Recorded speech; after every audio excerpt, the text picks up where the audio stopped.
Let's talk about two passages in prophetic books of the Old Testament, one in Isaiah 14 and one in Ezekiel 28, that have been believed by many throughout the history of Christianity, and perhaps even prior to the establishment of Christianity among the Jews, as being potential references to Satan and his fall. Again, the object of these classes is not the doctrine of the devil, but the issue of angels. And thus, my only reason for examining passages I think could potentially be referring to Satan is to show, if he's a celestial being, that the Bible describes him being corrupt and fallen. These two passages have been highly debated by some as to whether or not they're just referring to historical human figures or whether or not they're referring to Satan. And there might be even a third option, whether or not they're referring to human figures and who are being used to typify or symbolize Satan. By the way, 2 out of 3 of those would still allow them to be references to Satan. If you go back far enough in your studies and look at things that have been written throughout the history of the church, that there were a great deal of writers of various backgrounds and beliefs, not just somebody who was in one of the Roman churches, or just Protestants for that matter, who believed that these were references to Satan and to Satan's corruption and fall. Where you really begin to see that challenged is in the modern day, where a number of more liberal Christian commentators who are proponents of textual criticism have denied that these are talking about Satan. Now, when I'm talking about textual criticism, there are a lot of things that fall under that expression, textual criticism. So let me explain what I mean by that in this case. There are many modern Christians, especially in this last century, if not the past several hundred years, who believe that the Bible should be treated like any other book. Its poetic statements should be treated like a book of poetry. In other words, they're not intended to be taken as meaning something more than just poetry. Their historical statements should be taken just as history. They are not intended to be taken as typological or picturing something or having any greater lessons than just the lessons of history. And there are more elements to it, but the point is that the Bible, in their minds, despite the fact they call themselves Christians, is treated as any other book of history or literature or poetry or whatever the case might be, with no more respect, no more belief that it is divine in its origin than the works of William Shakespeare or the writings of Epictetus or Marcus Aurelius or whoever else. That is a very dangerous place to begin when you begin with the idea that the Bible is just a human book and that it's not to be taken as something divinely inspired and divinely written. It's among those individuals that the greatest resistance to these type of passages referring to Satan has begun, because they want to erase any spiritual aspects, or typological aspects for that matter, out of historical passages. For example, we obviously see that Joseph was a type of Christ. He was a real historical person, but his life was a dramatic picture of Christ when you look at some of his pieces and parts and how they might be fulfilled typologically.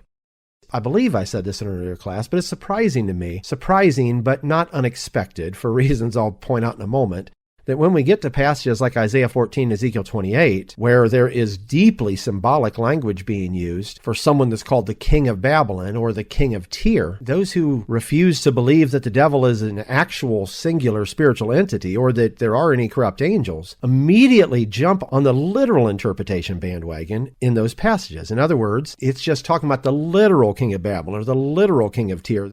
It's not meant metaphorically of someone that is more than just that human ruler. The reason I say I find that kind of strange and unusual and odd, and for that matter, forgive me, hypocritical, is that when the same individuals come to any passage that's talking about someone that they don't want to believe is a fallen angel or someone they don't want to believe is an actual supernatural entity, when it's talking about Satan or the devil or the serpent, they default to allegorical and symbolic interpretation of almost every part of the passage. But they refuse to use that same exact type of interpretation when they come to passages like Isaiah 14, Ezekiel 28, which is not only inconsistent, it's a bit hypocritical, considering that if their allegorical overwriting of Satan, the devil, and angels throughout the Bible is acceptable, why would it not be acceptable for us to see something deeper than just the human king of Babylon or the human king of Tyre in these passages? I'll rest my case on that and leave it for consideration. Let me stress before I get into these passages, there are some who believe in the devil as I do, as a singular supernatural entity, who do not believe Isaiah 14, Ezekiel 28 are talking about him.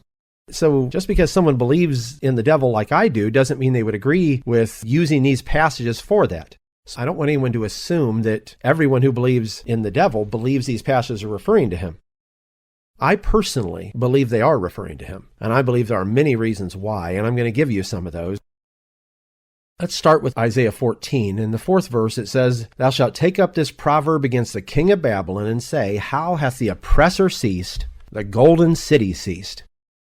I went over this passage, and Ezekiel 28 for that matter, some years ago in some sessions we had on the doctrine of the devil, which we no longer put out publicly for several reasons. One of them being that I intend at some point to do a much more updated version of those classes with a lot more detail. But for those that have heard those classes, I'm probably going to go through these chapters in almost the same way I went through them in those classes, though possibly with a little more detail than I did there. So this will be a little bit of repetition for those that have already heard those classes or have them. Just like with a lot of these types of prophecies, this might be an example of a multidimensional type of prophecy, meaning that there are several layers to the meaning and fulfillment of this statement. On the surface, it could be addressing a literal physical human king, but under the surface, behind the curtain, so to speak, it might be referring to the true, invisible spiritual power that's behind that throne. We talked about that kind of concept a little bit. We talked about Gabriel, and we talked about Daniel 8, 9, and 10, and how in Daniel 10 we see Gabriel constrained by someone who he refers to as the prince of Persia, and even talking about conflict with the prince of Grecia that will come, and that Michael had to come and deliver him from the conditions he was in that kept him from being able to come to Daniel. And I would say that the vast majority of scholars outside our churches and within our churches would agree that both Gabriel and Michael are referring to celestial beings. And if Gabriel is referring to a celestial being, whoever is being referred to as the Prince of Persia, or for that matter, if he is in conflict later with the Prince of Grecia, would have to be celestial beings. No one but a celestial being could constrain the angel Gabriel and require Michael, another angel, to have to come to deliver him from those conditions.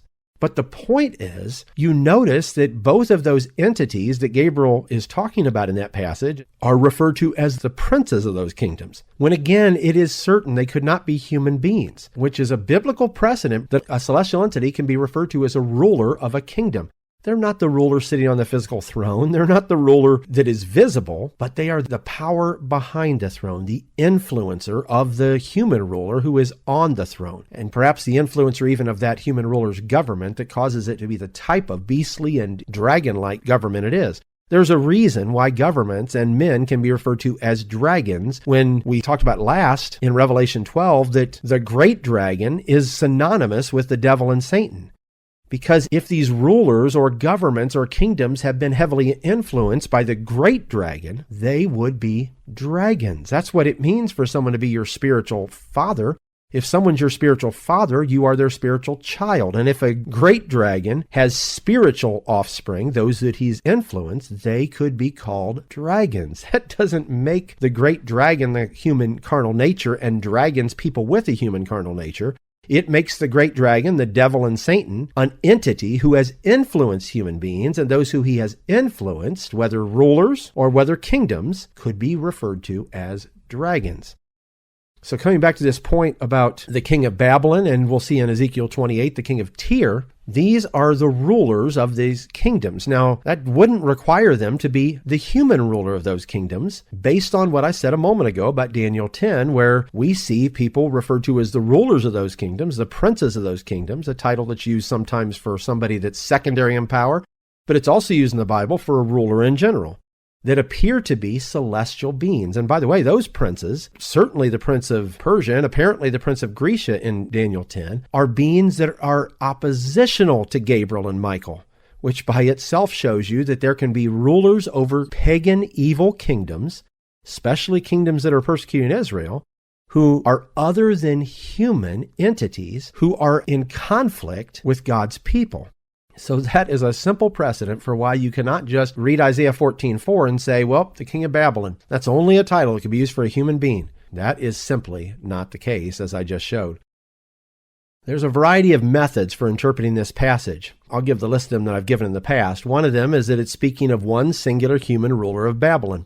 One is that it's talking about a whole line of human rulers of Babylon, that the king here is just referring to the royal line. One is that it's speaking about Satan and just Satan. One is that it's speaking about a Babylonian ruler in the first 11 verses, and then it's speaking about Satan in the 12th verse and on after that for a number of verses.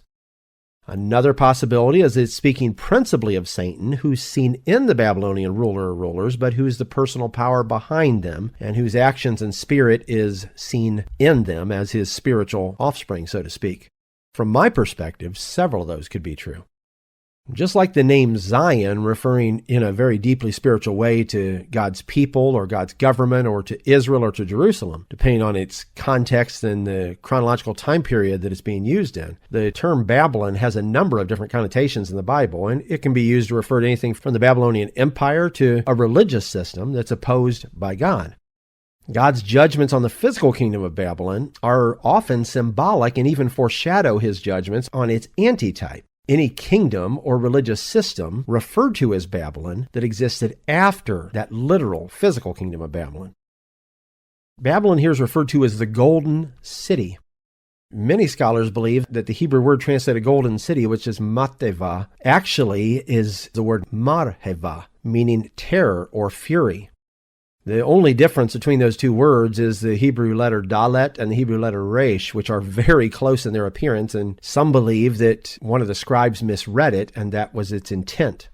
The Septuagint, which I point out anytime I reference it, is the Greek translation of the Hebrew Bible that was made by Hebrew scholars, not Greek scholars, by Hebrew scholars who could speak Greek, who translated the Hebrew Bible into Greek several generations before the time of Jesus, as well as the Targums, which are translations and paraphrases of the Hebrew Bible that were created during and after the time of the Babylonian captivity for those who had lost their ability to read and speak the Hebrew language, and the Dead Sea Scroll copy of the book of Isaiah all support the reading terror or fury here instead of the Golden City. And that's why you see in some translations of the Bible, like in the New American Standard Bible, it refers to this instead of being the Golden City as fury, and in the English Standard it refers to it as insolent fury. If it is intended to say Golden City, that title would certainly fit well with spiritual Babylon. In Revelation 18:16 it says, "Alas, alas, that great city that was clothed in fine linen and purple and scarlet and decked with gold and precious stones and pearls." Spiritual Babylon was certainly a golden city. But it is also a place where God's fury is going to be carried out. So it could represent one or both of those things. Isaiah 14:5 says, "The Lord hath broken the staff of the wicked and the scepter of the rulers." That's referring to the fact that God is going to break the power and the authority of the rulers of the beastly systems of this earth. The Hebrew word shavar that's translated hath broken means to break something in pieces or shatter it. And we see that exact kind of reference to the kingdoms in terms of God breaking in pieces and consuming the kingdoms in Daniel 2:44, or breaking them with a rod of iron and dashing them in pieces like a potter's vessel in Psalms 2:8-9, or smiting them and ruling them with a rod of iron in Revelation 19:15. And we see the bride in Revelation 2:26-27 ruling alongside Christ, who will rule them with a rod of iron. Referring back to Psalms 2, like the vessels of a potter, breaking them to shivers. And in Revelation 12:5, the man-child is described as one who's going to rule all nations with a rod of iron. So you see this kind of description elsewhere in prophetic books in the Bible, particularly in prophetic passages in the Bible, talking about God's judgment being brought down on the nations. And I think it refers to both civil and religious powers in that judgment. What's interesting is that in Revelation 13:1-4, we see the origin of where these beastly nations and kingdoms got their authority and power from, and it was from the god of this world, Satan. It says in the first 4 verses, Revelation 13, "I stood upon the sand of the sea and saw a beast rise up out of the sea, having 7 heads and 10 horns, and upon his horns 10 crowns, and upon his heads the name of blasphemy. And the beast which I saw was like unto a leopard, and his feet were as the feet of a bear, and his mouth as the mouth of a lion. And the dragon gave him his power and his seat and great authority." Notice where it comes from the dragon. And when you look at the previous chapter, Revelation 12, the dragon is the same entity as the serpent, the devil, and Satan. "And I saw one of his heads as it were wounded to death, and his deadly wound was healed, and all the world wondered after the beast. They worshiped the dragon, which gave power unto the beast, and they worshiped the beast, saying, Who is like unto the beast? Who is able to make war with him?" So the dragon is the one who gave the power to the beast. He is the influencer and the empowerer behind the throne of these beastly kingdoms. It isn't the physical human king that gives his nation power. He's the one who exercises the power that the nation allows him to exercise or that he has seized from the nation. But the scale of power we see in these beastly kingdoms and the dark ideas and ideologies that they believe is something that has been given to them by the influence and empowerment of what we believe to be that invisible ruler behind the throne of the visible human rulers and governments of these kingdoms.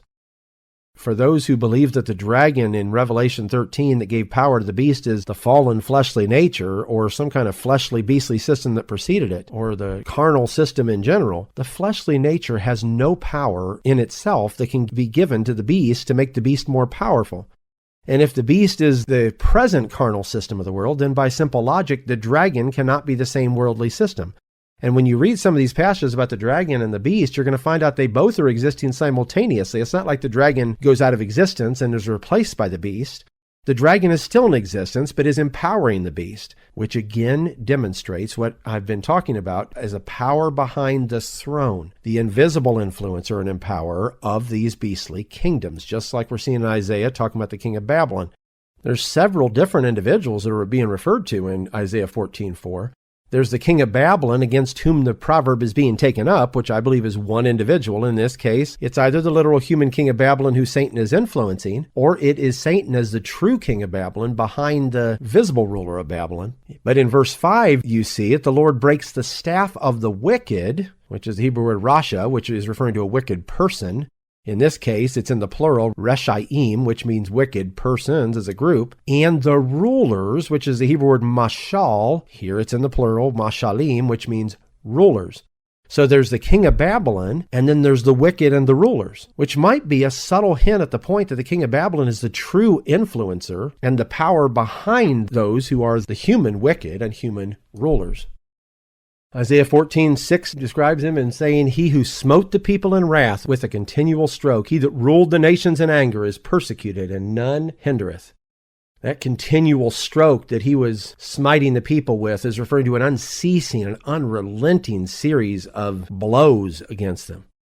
This certainly could picture someone more than just a human king. If it's talking about the invisible ruler that has throughout all of man's history been using an unceasing and unrelenting series of attacks on mankind and ruling the nations, not just nation, the nations in anger. The last part of that phrase, when it says, is persecuted and none hindereth, is not the best translation of what the Hebrew is actually saying. I'm going to give examples of how the New American Standard Bible and the English Standard Version translate this, because in this case, their translation is a bit clearer and a bit more faithful to the Hebrew. The New American Standard refers to this as unceasing strokes and unrestrained persecution.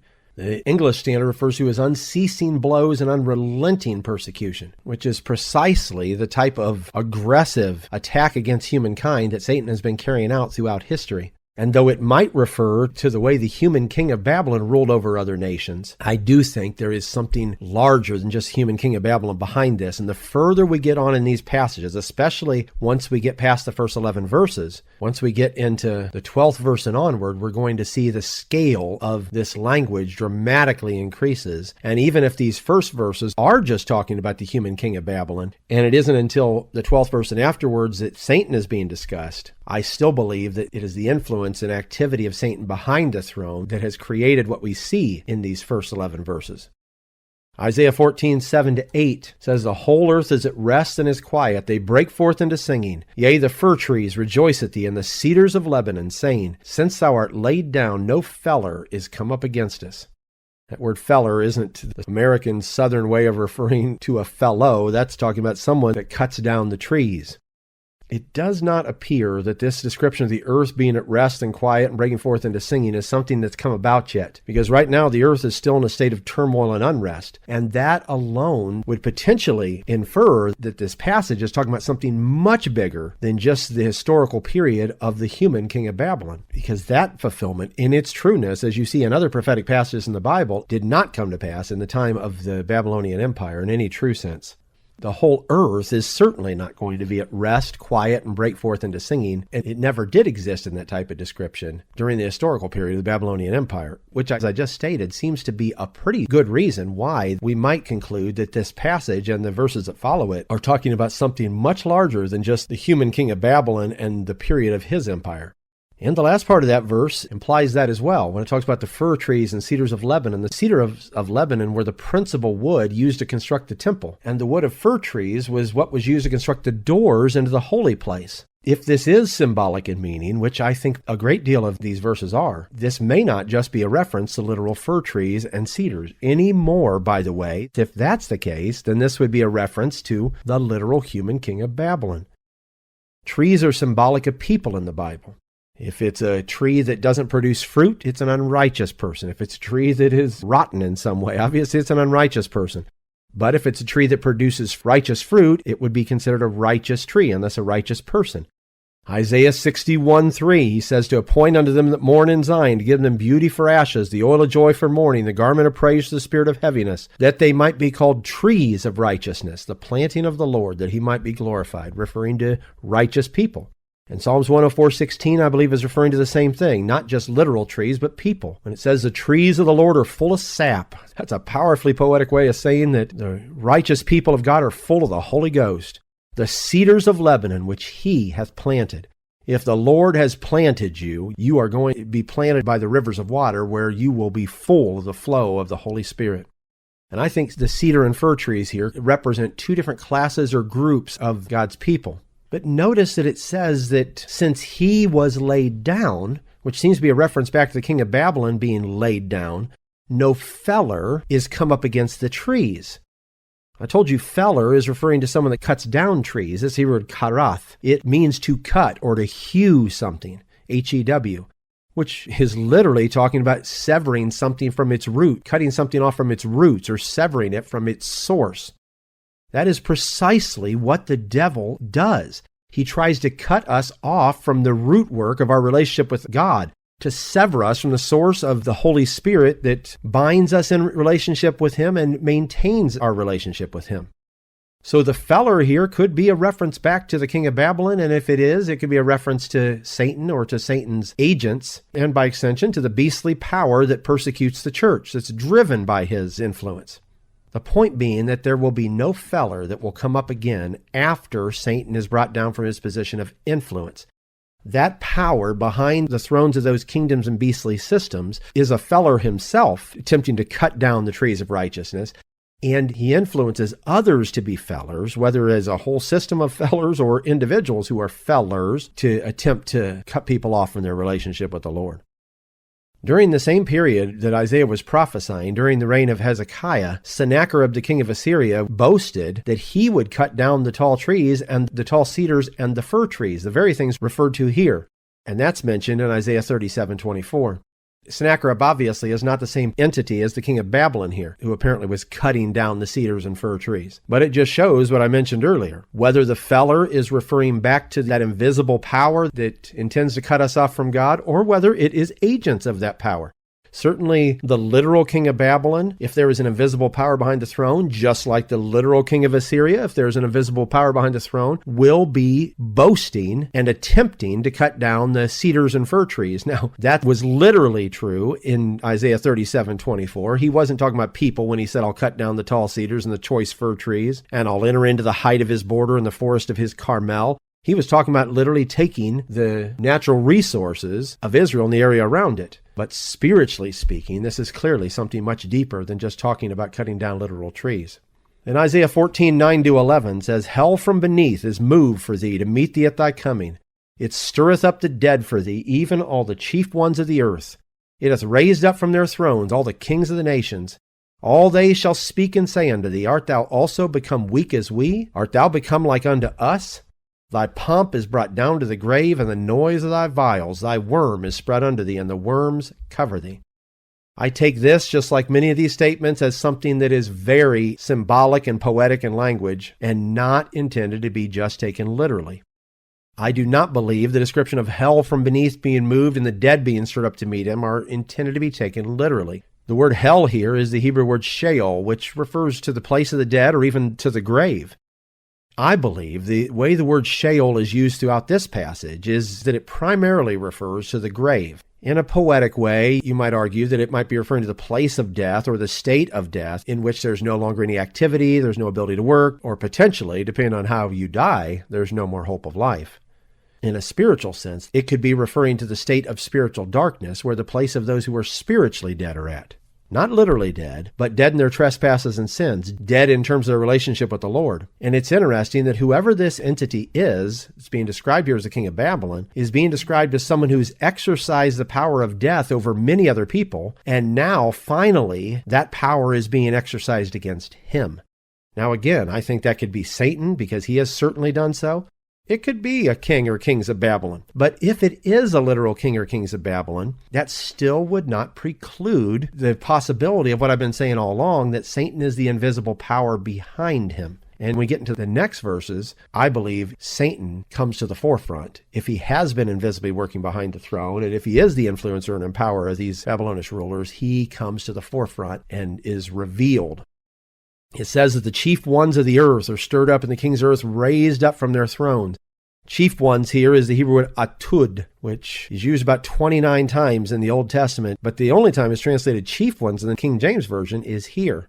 26 of its 29 times is translated as he-goats or goats. And a couple of times in the King James Version it's translated rams. So the vast majority of times this word is used, it's not referring to chief ones, it's referring to rams, he-goats, or goats. Usually in the context of the male goats or sheep who were the leaders of a flock. Which means I think it is probably a symbolic reference to the leaders of the goat nations that Christ is going to judge during the millennial reign. You see in Matthew 25:31-33 that it talks about how Jesus will gather before him all the nations, and he'll separate them one from another like a shepherd divides his sheep from the goats.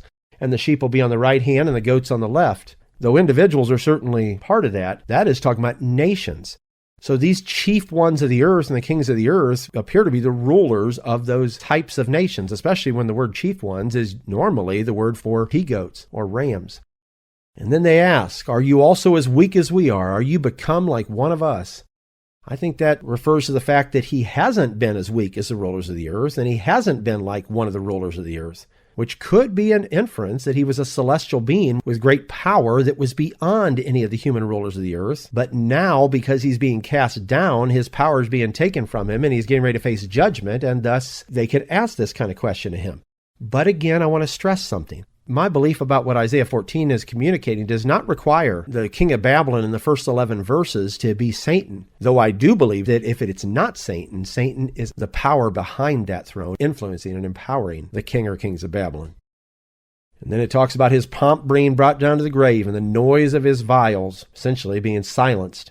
Pomp is the Hebrew word gaion, which means pride or presumption, especially regarding glory or even majesty, and viols is the Hebrew word nebel, which means harps or stringed instruments. And as we've talked about, when we talk about some of the scriptures about Satan and beings that Satan has influence over, pride seems to be one of the driving impetuses behind his ambition and the ambition of others that result in them being brought down in judgment. If you're going to look at the viols symbolically, given that they're musical instruments, it might refer to the false religious musical score and lyrics of his corrupted religious and philosophical message that he has communicated to mankind and his influence these kingdoms with, in direct opposition, and for that matter, directly the opposite of the Song of Moses and of the Lamb that we see referred to in the book of Revelation. And the grave that his pomp is brought down to in this passage is the Hebrew word Sheol again referring to the place of the dead or the state of death. It says worms are spread under him and over him, which again refers to the level of destruction he's going to face, which is going to entirely consume him. Then we move into Isaiah 14:12, where, as I have said, there may be a major shift in this prophetic message.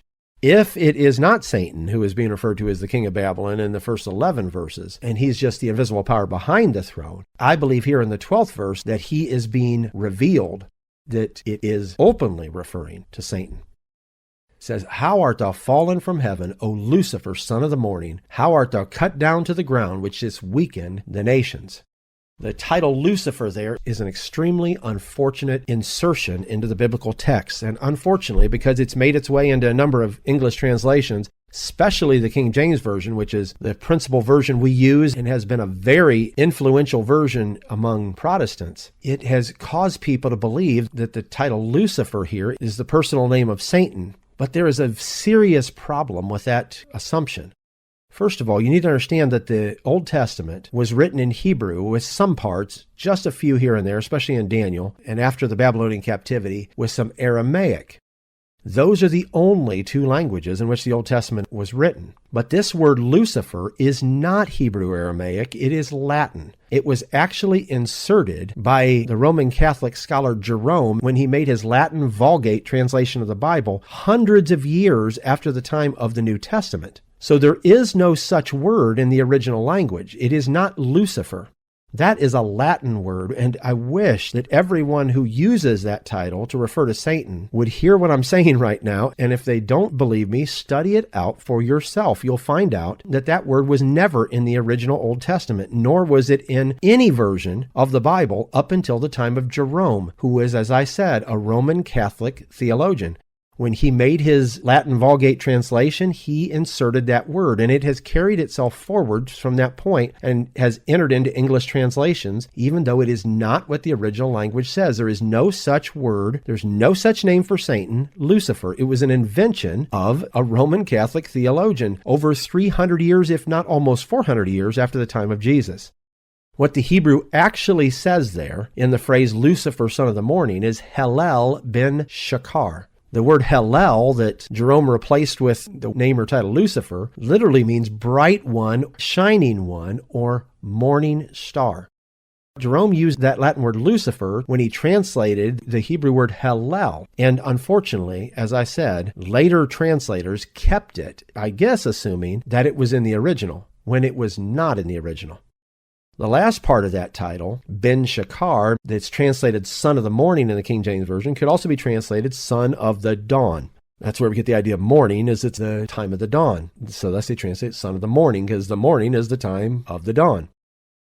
There might be a hint in that title of the ambitious aspiration of Satan to equal or rival Jesus, because Jesus is the true bright and morning star, as he's called in Revelation 22:6, which means this could very well be a subtle but simultaneously blunt way of pointing to someone who thinks of himself as a bright or shining one, or even a morning star and son of the dawn, in some kind of a competitive way with Christ, which is what I believe is the case with Satan.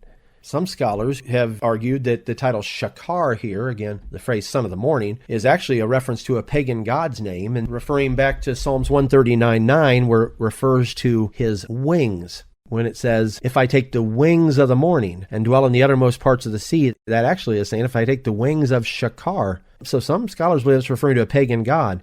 If it is, it could be referring to Satan in his position as a godlike influence over this world. That phrase, though, that's translated Lucifer, son of the morning, Hallel ben Shakar, is probably not a name, like some people like to use the word Lucifer, thinking that it's a name for Satan, and as I said, should stop doing it because it is not part of the original Bible. It's probably a title that means bright one or shining one, or even morning star, son of the morning or son of the dawn. And some translations have translated just like that, morning star, son of the dawn. It would be interesting if this was intended to mean morning star, because that is a title that is clearly used for Jesus. As I said, in Revelation 22:16, he's referred to as a bright and morning star. I also believe it is an angelic title that's used for more than just Jesus, that we see in Job 38:7 when it says the morning stars sang together and all the sons of God shouted for joy. That is undeniably referring to angelic beings. All you have to do is read the overall context of that passage. It's talking about things that were going on at the beginning of the creation when no human beings were even present. So it couldn't be talking about human beings as morning stars.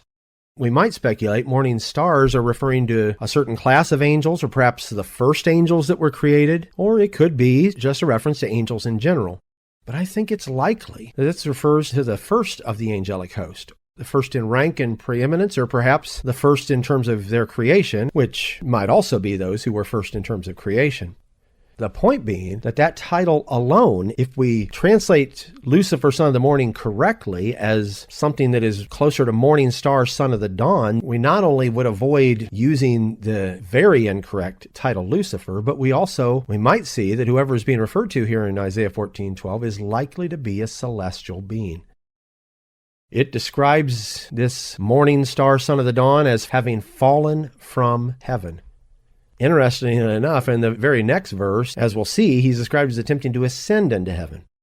There's 2 or 3 different ways that we might interpret that. One is that this could be describing a human ruler who's attempting to usurp God's heavenly place in a spiritual and symbolic sense. But I do not believe that's the case because of the extremely supernatural language we're going to see is used for this person, not only in his title in this verse as a morning star, but in the verses that follow. And as I said in the beginning, I've heard some people argue, well, God uses that kind of extreme and hyperbolic language sometimes for human beings in the Bible. Sometimes God uses some unusual language for humans. It gives them almost supernatural descriptions. But you are going to be hard-pressed to find any passages like we see here in Isaiah 14 and like we'll see in Ezekiel 28, where there is a list of things that are used to describe these individuals that are all extremely supernatural. And it'd be one thing if there were just 1 or 2 unusually strange and what you might think of as hyperbolic expressions being used for humans. But when there is a list, we ought to be sensible enough to realize that it is likely referring to a supernatural being and not just a human being. The second way you might look at this being fallen from heaven and wanting to ascend into heaven is that it's a celestial being whose attempt to ascend into heaven, in the sense of higher in the hierarchy of heaven, resulted in him being cast down. Or you could look at it as a celestial being who was in the heavens but desired to ascend into the highest heaven, or was in the heavens and was cast out of the heavens but wanted to ascend back into the heavens. I think which one of those seems most reasonable will become clearer as we get into the next verses. Question would be, when did or does this fall that's described here in Isaiah 14:12 occur?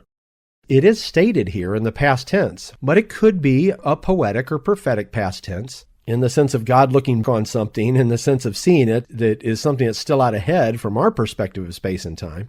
And that's hard for us to wrap our head around, but there are times in the Bible where, as I talked about in one of the last classes, where God or Jesus seems to be describing things as if they'd already happened. You certainly see that in Revelation, that have not happened yet, because their conception of them is different from our own. The argument that some use that this is just a Babylonian king that this is referring to falls short when you realize the fall described here does not fit historically with anything that happened prior to or at the time of Isaiah's prophecy. If this is Satan, he couldn't have fallen in this sense until after he had weakened the nations, because that is what appears to be the chronological sequence of these things. That he was cut down to the ground, which didst weaken the nations, meaning he had weakened the nations. He had been negatively affecting the human realm, and after that is when this fall apparently occurred. The tenses and the time periods referred to in these passages do shift several times, though, and we have to pay close attention to it because God may be using, as I said, a prophetic past tense at times to refer to future events, and it may not fit easily into what we would think is a sequential series of events from our perspective. The point is, though, there was one who thought of himself as a morning star and a son of the dawn, who weakened the nations, and now he's fallen and been cut down to the ground. And as I said, he's cut down after he had weakened the nations. That's important because it'll give us a time period for when this fall and this judgment may have occurred. And if this is talking about Satan, this could be referring to him being cast down into the bottomless pit, which is referring to an abyss where he'll be imprisoned at the beginning of the millennial reign. That would make a great deal of sense considering that up until that point he had been weakening the nations, but after he's cast in the abyss, he won't be able to weaken the nations any longer. Notice in Revelation 23 that when he's cast in the bottomless pit and shut up and a seal's put on him, it says that he should deceive the nations no more till the 1,000 years be fulfilled. And then, of course, he's loose for a little season. So this would fit perfectly with the description of Satan in Revelation 20 as one who deceived the nations. And then after having deceived the nations for thousands of years, he's now bound so he can't deceive the nations. He's cast down. Which means that reference, if this is talking about Satan, could very likely be referring not to something in the distant past that occurred in terms of Satan being cast out of the celestial realm, but in terms of him being cast down and imprisoned at the beginning of the millennial reign. And this whole idea of him being cut down to the ground seems to refer to him being in a high place of power and influence, at least in regard to the course of this world, as the god of this world, but that he'll be taken down from that position, as we see in the beginning of the 20th chapter of Revelation. Isaiah 14:13-14 says, "For thou hast said in thine heart, I will ascend into heaven, I will exalt my throne above the stars of God, I will sit also upon the mount of the congregation in the sides of the north, I will ascend above the heights of the clouds, I will be like the Most High." You can see throughout this that what appears to be motivating him is a spirit of pride and arrogance. You're going to see that again when we talk about Ezekiel 28. In the 17th verse of that chapter, it says, "Thine heart was lifted up because of thy beauty. Thou hast corrupted thy wisdom by reason of thy brightness. I will cast thee to the ground. I will lay thee before kings that they may behold thee." The same kind of language we see here in Isaiah. And by the way, there, it's not talking about the king of Babylon. There, it's referring to this entity as the king of Tyre. But the same kind of language and description, which is just one reason, and I'll give you a number of more when we get to Ezekiel, why I believe that passage and this passage are, in their deepest meaning, referring to Satan. 1 Timothy 3:6 is where it refers to being lifted up with pride, and that doing so would make a person fall in the condemnation of the devil, which is exactly what this kind of description is referring to. And that arrogancy is expressed in what you might call the 5 I wills of Satan, where he says, "I will ascend into heaven." Satan appears to have been capable of entering the general realm of heavens, or the overall heavens, like we see in the book of Job. So this might be an allusion to his desire to enter third heaven, God's personal dimensional domain, his throne room, so to speak, and to have the kind of power and authority that Christ has, who is one of the only beings that are capable of standing at God's side in that throne room. He says, "I will exalt my throne above the stars of God." The term stars of God can refer symbolically to the people of God or to the angels of God in the Bible. And it's the context that will determine that. They're used for human beings in Joseph's dream about his brothers when he saw them as stars. They're used in Judges 5:20 when Barak describes his battle against Sisera, and he says the stars in their courses fought against Sisera. Now, by the way, that may not be referring to human beings. That could be referring to celestial beings that were influencing the course of that battle. In some instances, it appears that stars refer to human ministers in Jude 13, referring to these wandering stars. Some believe that could be talking about celestial beings or terrestrial beings. Revelation 1:20, when it talks about the mystery of the 7 stars that were in the right hand of Jesus, and that the 7 stars are the angels of the 7 churches, which appear to be the ministers over those churches. Then Revelation 12:1, where it refers to the woman being clothed with the sun and the moon under her feet, and upon her head a crown of 12 stars, which appears to refer to the government of that church that was made up of the 12 apostles. And as I said, stars can be used symbolically to refer to angelic beings, like they are in Job 38:7 that I referred to, talking about the morning stars. Revelation 8:10, where it says a great star fell from heaven, which could be referring to a celestial being, but it also could be referring to something terrestrial. Revelation 9:1 describes a star falling from heaven onto the earth, and to him was given the key of the bottomless pit. Some people believe that's talking about a human minister or ministry. Some believe it's talking about a celestial being. Revelation 12:4, where it talks about his tail drawing the third part of the stars of heaven and casting them to the earth. Yet another example where some argue that that's talking about celestial beings, and some believe it's talking about human beings. Another one of his I wills is his statement that I will sit upon the mount of the congregation in the sides of the north. The mount of the congregation in the Bible is the place where God's government is set. This congregation or assembly might be referred to the powers of the celestial realm. This might also represent the seat of the government of God's people in the earth, whether we're talking about Jerusalem in the Old Testament period or the church in the New Testament period. Mount Zion is referred to in that exact same way in Psalms 48:2, when it says, "Beautiful for situation, the joy of the whole earth is Mount Zion on the sides of the north, the city of the great king." And the north is sometimes used figuratively as the place where God resides. That's hinted at in Psalm 75:6-7, when it says, "Promotion cometh neither from the east or from the west or from the south, but God is the judge. He putteth down one and setteth up another," meaning the only direction it wasn't mentioned there was the north, inferring that is the direction God is in, at least in a spiritual sense. Ezekiel 1:4 is another example where he says, "I looked and behold a whirlwind came out of the north, a great cloud and fire enfolding itself," and it goes on to describe it and appears to be associated with where the throne and principal activity of God is at. When it's talking about the sides of the north, The word translated sides is the Hebrew word yedakah, which literally means the flanks of something, like the flank of an animal. And when it's used for a location of some kind, it's referring to the outermost parts of something, the outer edge of it, which could be a reference to the outermost reaches of the heavenly realm of God, the highest or furthest reach of the north, so to speak, which would mean the place where God's throne is at, third heaven. 2 verses later in the 15th verse, that very same word is used to refer to the outermost part of the pit that he'll be cast down to, which again, it seems to be connected to where Satan is cast in Revelation 20 verse 3. And as we'll see, instead of reaching and holding on to the highest place in heaven, he's going to be cast down to the lowest place in the creation. And then he makes this claim, I will ascend above the heights of the clouds. Clouds in the Bible often refer symbolically to a gathering together of power, of God's Spirit, or of power in general. Clouds hold rain, which is sometimes symbolic of the outpouring of the Holy Spirit. And a gathering of clouds is seen literally and symbolically as well in 1 Kings 18:44 as a precursor to the coming of rain. God went before the Israelites in a cloud by day and a fire by night. You see described in Exodus 13:21 and elsewhere. And clouds can represent a covering of God's glory, like the thick cloud that hung over Mount Sinai when God was there. You see described in Exodus 19:16. And Jesus is described as coming with clouds of glory in Daniel 7:13 and Mark 13:26.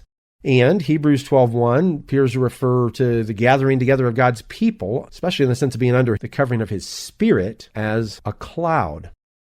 When you consider those different uses of clouds in the Bible, this reference that he's going to ascend above the heights of the clouds could refer to one or more of several different things. Some might argue it's talking about literal clouds and might just be a poetic reference to him rising above everybody else in terms of prominence and power. It could be referring to a symbolic covering of power or of glory, and that it's his desire to individually have that kind of power like Jesus does. And then it could refer symbolically to the congregation of God's people and his desire to ascend to a place where he has power and influence over God's people. Then his last I will is I will be like the Most High. By the way, the phrase to be like the Most High doesn't necessarily infer he thought he was going to overthrow or replace God, which, if this is referring to Satan, as I believe, I do not think he is foolish enough to think he could do. I think this is just referring to the fact that he wanted to be like God in terms of power and receiving worship and exercising that kind of divine influence. That is the very same kind of ambition you see the man of sin having. And the man of sin is, just like I believe these human rulers, these pagan nations are, is the visible ruler of the false church who has Satan behind him, influencing him.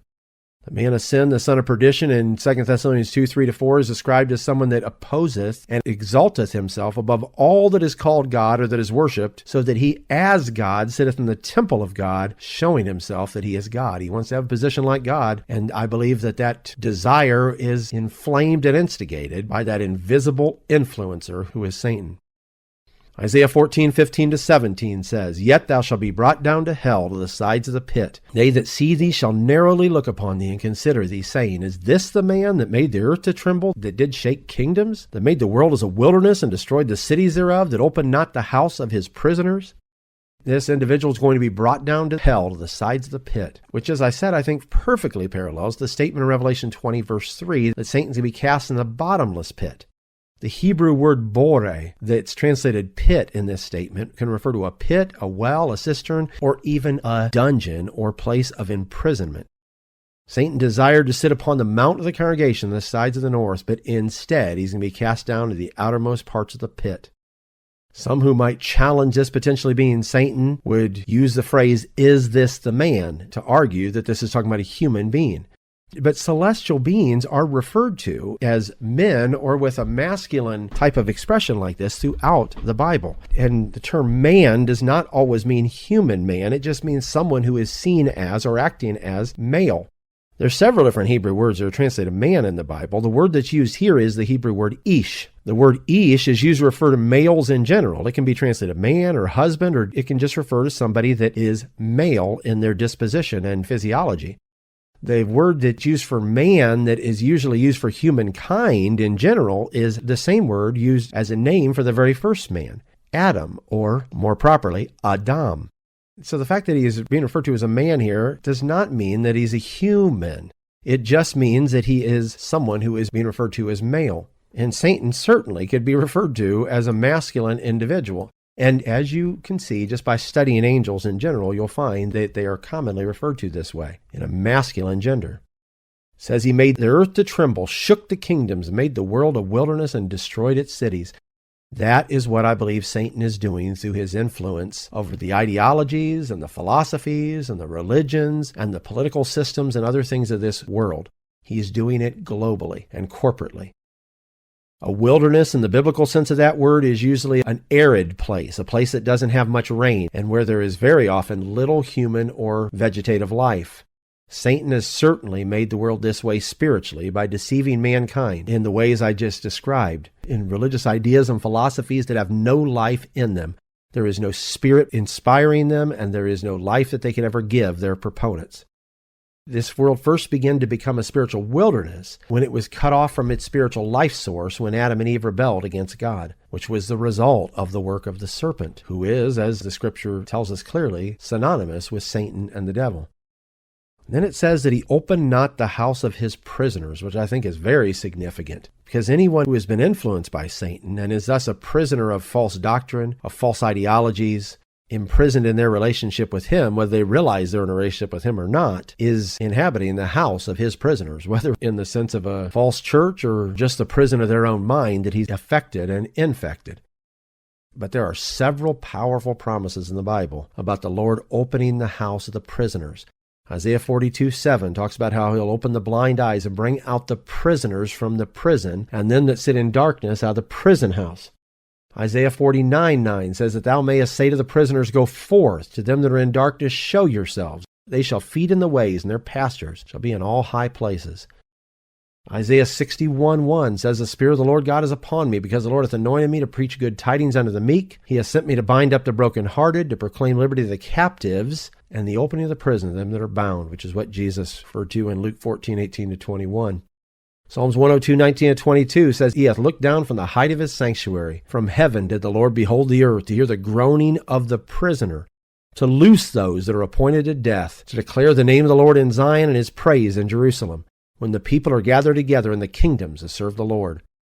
And then at Psalms 107:10-16 says, Such as sit in darkness in the shadow of death, being bound in affliction and iron, because they rebelled against the words of God, and contemned the counsel of the Most High. Therefore he brought down their heart with labor. They fell down, and there was none to help. Then they cried unto the Lord in their trouble, and he saved them out of their distresses. He brought them out of darkness and the shadow of death, and brake their bands in sunder. Oh, that men would praise the Lord for his goodness and for his wonderful works to the children of men, for he hath broken the gates of brass and cut the bars of iron in sunder. Somebody imprisoned the people that are being referred to in these passages. Satan certainly used human agents to effect that imprisonment, but he is the one behind that imprisonment through the ideas that he has introduced and through the pollution and perversion of their thoughts and actions by his influence. Isaiah 14:18-23 says, All the kings of the nations, even all of them, lie in glory, every one in his own house. But thou art cast out of thy grave like an abominable branch, and as the raiment of those that are slain, thrust through with a sword, that go down to the stones of the pit, as a carcass trodden under feet. Thou shalt not be joined with them in burial, because thou hast destroyed thy land, and slain thy people. The seed of evildoers shall never be renowned. Prepare slaughter for his children for the iniquity of their fathers, that they do not rise, nor possess the land, nor fill the face of the world with cities. For I will rise up against them, saith the Lord of hosts, and cut off from Babylon the name and remnant, and son and nephew, saith the Lord. I will make it a possession for the bittern and pools of water, and I will sweep it with the besom of destruction, saith the Lord of hosts. You see, the kings of the earth have tombs that they're lying in and great monuments to their legacy. But Satan is going to have no monument. He's going to have no tomb that anyone can visit, no place of remembrance. He's going to be cast in the bottomless pit, later into the lake of fire, and pass out of the memory and mind of man. He's going to be cast out like trash, thrown on the dung heap. And notice that he's referred to as an abominable branch. I referred to this in one of the previous classes when I talked about the contrast between him and Christ, who is called the righteous branch, or the branch, in Isaiah 11:1 and Jeremiah 23:5 and 33:15, Ezekiel 17:22-24, Zechariah 3:8 and 6:12 for that matter. And you could even connect it to John 15:1-7, where Christ is referred to as a righteous branch. or the branch, or a branch of righteousness. And here there is someone being referred to as the abominable branch, which is the exact opposite of Christ. This is the being, the single being, who is the exact opposite of Jesus in spirit and in action. Not just one human being who might be oppositional to Christ or the opposite of Christ. And it talks about him going down to the stones of the pit, which either is referring to the stone structure of the pit or to the stones that are thrown in on top of a body that's cast in the pit. In either case, I think it ties back again to Revelation 20, verse 3, where Satan is cast into the pit. And the description of his carcass being trodden under feet is symbolic of his dishonor, as well as the fact that the saints are going to trod him underfoot in the sense of having mastery over him. When you see someone putting their foot on something in the Bible, whether a piece of ground or the neck of another king or whatever the case might be, it's a statement that I have conquered this and I'm claiming power over it. Romans 16:20 talks about the God of peace bruising Satan under your feet shortly, which is a connection right back to Genesis 3:15 and the bruising of that serpent's head that began with Christ's defeat of Satan, but is going to continue in his church's defeat of Satan. And then it talks about this individual as one who's destroyed his land and slain his people. If this is Satan, I believe it's describing the fact that he desired to be a god and to receive the worship of man, to rule over the human race. But all he accomplished in his 6,000-year reign of terror was to destroy the earth and its people. And the seed of the serpent, that is Satan, who are the children of the devil, are going to be cut off and destroyed. It says the seed of evildoers shall never be renowned, and that slaughter will be prepared for his children for the iniquity of their fathers. Notice that in the plural. And that they're not going to rise or possess the land or fill the face of the world with cities. The plural fathers here, I think, are those human leaders, rulers, influencers, and teachers of carnal philosophy, religion, political ideologies, etc., who were inseminated in their minds and hearts with the spiritual seed of the serpent that is Satan, and then they passed on that seed through their teachings, producing children after their kind, who were children who were created in the image not only of themselves, but of the one whose spirit and influence produced their thoughts and actions. God is no longer going to allow the children produced by false doctrines and perverse ideologies to possess the land or to fill the face of the world with their cities, referring to their governments and their systems of education and influence. And when it says to prepare the slaughter for his children, it says in the Hebrew, prepare the slaughtering place, which could refer to a slaughter yard or even the bench where an animal was taken to be slaughtered. There's two different periods when there's going to be a place of judgment of that kind for the children of the devil. At the Battle of Armageddon at the beginning of the millennial reign, and in the work of the lake of fire after the end of the millennial reign. Isaiah 30:33 refers to Tophet being ordained of old, and Jeremiah 19:6 says that this place shall no more be called Tophet, nor the valley of the sons of Hinnom, but the valley of slaughter, referring prophetically to that place and period of judgment. The Lord says, I will rise up against them, saith the Lord of hosts, and cut off from Babylon the name and remnant and son and nephew. The terms son and nephew are the Hebrew words nin and neked, which literally mean posterity and progeny, like saying someone's offspring and their descendants. It's not just the word for a son or a nephew. It's much more general than that. Anyone who has become part of the spiritual progeny, the spiritual offspring of Satan, are going to be cut off. And that phrase cut off is the same Hebrew word, karath, that's used for the feller who had been cutting down the trees and God's people all the way back in verse 8. God is going to cut down the children of the devil, just as the devil, for thousands of years, was the influencing agent that caused so many of God's children to be cut down.